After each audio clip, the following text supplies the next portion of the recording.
ধরুন আপনার চার কোণা একটা জমি আছে। প্রথমে জমির আকার অনুযায়ী খাতায় এঁকে নেবেন।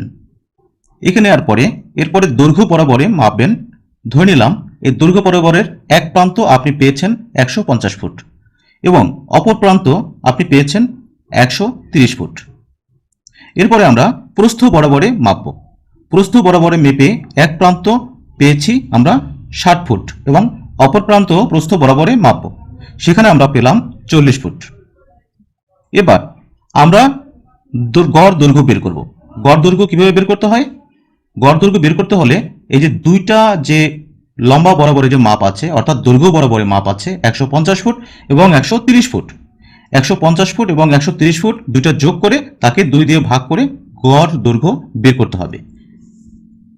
তাহলে আমরা লিখতে পারি গড় দৈর্ঘ্য সমান হচ্ছে, এখানে 150 ফুট আছে, আমরা লিখলাম 150 ফুট এবং যোগ করলাম হচ্ছে 130 ফুট, 130 ফুট।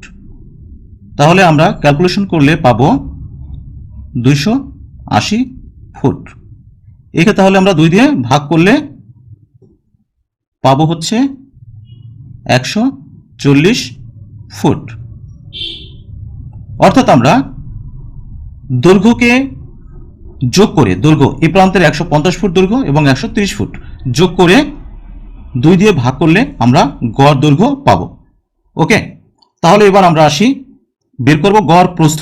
অনুরূপভাবে এক প্রান্ত আছে 60 ফুট, 60 ফুট লিখলাম, যোগ হচ্ছে এখানে আছে 40 ফুট আর অপর প্রান্ত 40 ফুট লিখলাম। ওকে, তাহলে আমরা এটা যোগ করলে পাবো হচ্ছে 100 ফুট। এই 100কে যদি আমরা 2 দিয়ে ভাগ করি তাহলেই আমরা পাবো গড় প্রস্থ। অর্থাৎ এখানে 100কে 2 দিয়ে ভাগ করলে হবে হচ্ছে 50, এই 50 ফুট।